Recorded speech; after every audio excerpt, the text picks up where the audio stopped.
He's a walking, talking English dictionary, a digital creator who goes by the name of the English Nut. But in his past life, he was an advertising professional. In fact, the chief creative officer of an Ogilvy agency. He was also an actor. In fact, if you remember Deepika Padukone's fleeting crush in Piku, that's him.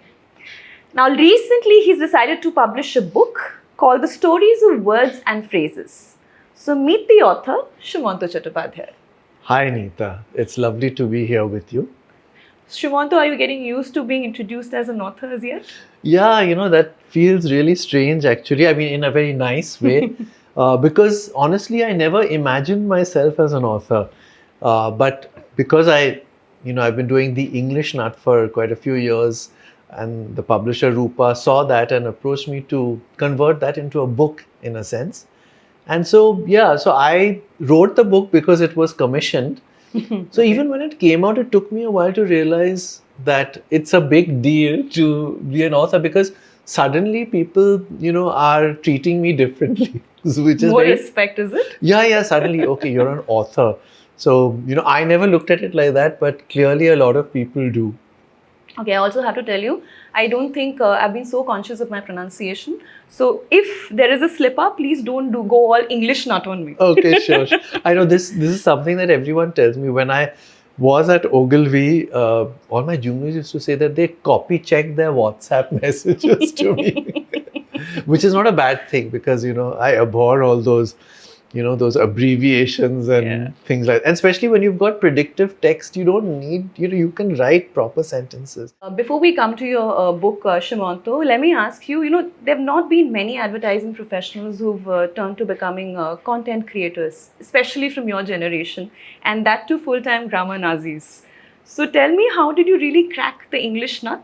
And was it supposed to be a serious second inning? Yeah, so it's always been a side hustle, and it still is.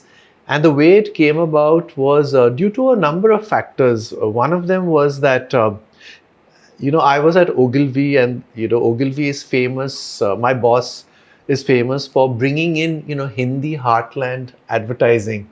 And I was that lone English medium writer in that setup. But what that meant was that everybody came to me for tips on English, to check any English copy. Even Piyush would call me up and say, "Sumanto, please check this." So so I was that English guy. And also, you did mention grammar Nazi. So I still have this habit of correcting people. So I would be, my colleague would be speaking to me, and he or she said, mispronounced something or whatever, used wrong grammar. I would just on the fly. It's not even like, I just correct it and keep going. So so then one of my colleagues said, "Sumanto, why don't you write a blog? Because you're so, you're so passionate about this." So I started by writing a blog on Facebook, and this was, I think, 2018. And that's when everyone was saying that video is the next big thing. So I said, okay, since video is the next big thing, why don't I try to convert this into a video format? And I thought that I'll try it out for a year. Now let me come to the most recent hat that you've done. What is the story behind the stories of words and phrases? I submitted the manuscript some 3 years ago.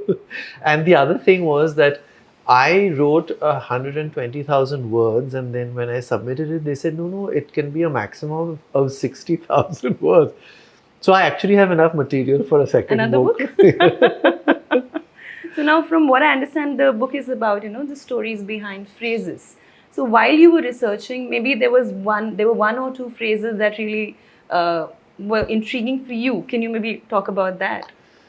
Yeah, I mean, in a way, all of them are, and especially when you dig into how those phrases came about, just this phrase that we use, stealing someone's thunder. When you upstage somebody or you preempt something, you take away their glory by saying or doing it before they do. So where does this phrase come from? So there was a playwright called John Dennis, who had written a play called Appius and Virginia. And this is in the 18th century. And he was not a very successful director or playwright, I would say. So he staged this play, and it didn't run for very long. But he had come up with an innovative new way of simulating the sound of thunder. Okay. So, they have what are called thunder machines. Now, of course, all of this is done digitally. But back in the day, you would either use drums or you would hang a tin sheet and then flap it, and that would backstage, and this would create a sound of thunder. So I think he came up with this metallic sheet device, which worked quite well. But anyway, his play was taken off after a few days from the theatre in which he was running it. And what they did was they brought another play in. Okay. So he went to see that play. And he realized that they were using the thunder. Yeah. Okay. So he said, they will not let my play run, but they've stolen my thunder. So and that's how we get the phrase. So isn't it fascinating that it was literally, in a sense, that somebody's thunder was stolen, or somebody's simulated thunder was stolen. So it's such a fascinating story. Yeah. I see a book by Shashi Tharoor on your bookshelf, and I remember you did a very interesting episode with him. But getting him to write a foreword for your book, I think that's the biggest endorsement ever. Yes. How did that happen? When I finally, I had of course submitted my manuscript a while back, but this year the publisher said it's on, and we started editing, and then they said, who's going to write the foreword. So then I thought, of course, Shashi Tharoor was the perfect person. But I had been in touch with him through his previous manager, and I was trying to get in touch. I was not getting a response. Then I realized that manager had moved on, and there was a new manager. So the new manager was very helpful, and he said, yeah, I'll get it done. And then he spoke to Dr. Tharoor, and of course, he wrote a wonderful foreword. I'm really thankful to him. I'm waiting to meet him in person so I can thank him for it, because it's not a superficial foreword. He's actually gone through the book. He's got a great memory, so he remembered everything about our discussion during the interview I had done of him, and all of that. So he put all of that in the foreword. So I'm really, really delighted about it. And of course, from the perspective of marketing the book, a lot of people will buy it because it's endorsed by. I'd called Shashi Tharoor the big daddy of all English nuts during my interview. He was very amused by that. So when the big daddy of English nuts endorses a book on English, of course people will go buy it. So yeah.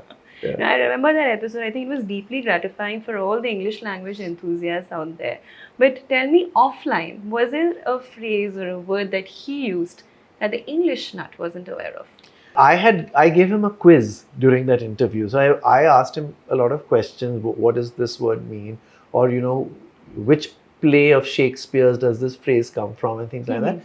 And he's very sporting, by the way. So he didn't know the answers to all of the questions. But he's that rare individual who doesn't mind being on camera being proved wrong. So he never told me, no, please delete that. Delete that part. Yeah. So he was very sporting about it, and like I said, I had done. He in fact said at one point, "You've obviously read this up, so tell me what the answer is." So because I had prepared, and I was meeting Shashi Tharoor, so I had to be absolutely prepared. So I was very, very prepared, and I still remember I had this. I'd gone to Delhi with two other colleagues. Three of us went to shoot this video, and I had this whole sheaf of, questions, printouts, and even some of the quotes which I wanted to tell him, I just want as backup, I had them all. So when his manager had said that, you can, you'll get 1 hour with him. But when he walked into the room, he said, I've only got 20 minutes. So I absolutely panicked. So I was like, Delete. I said, Ask. which ones should I ask? Which are the most important ones? And I still remember in that process, I dropped all the papers on the ground. So yeah, but then he really put me at my ease. And then he actually gave me all More the time. Yeah. He gave me all the time. I finished asking all the questions and, so I was really, really happy. And of course, the video came out very well and I divided it into episodes and, I didn't put them all out immediately. I sort of stretched them out over I think 2 years. So, yeah. So just like you did, I think I'm done with all my questions. But before I thank you, Sumanto, let's give an assignment to our audience. Perhaps you can give them a word or a phrase and they can come back with what they think or what they guess it is. Okay, let me think. So, there's this one of the, I have all these pet peeves. So, for example, one pet peeve is people say, I don't think so, that's right. But that, that so doesn't belong over there.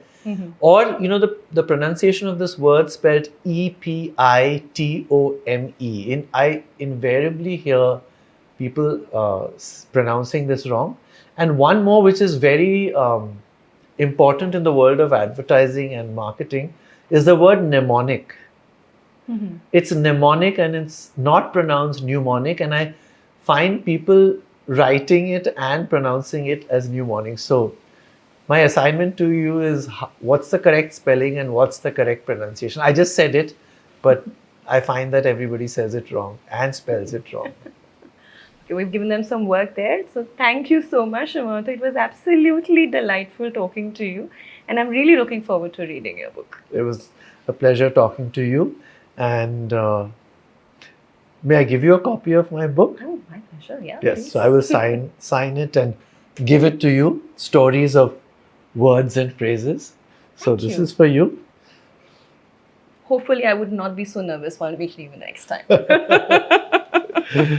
Absolutely. Thank you, Sumanto. Thanks a lot. Thank you.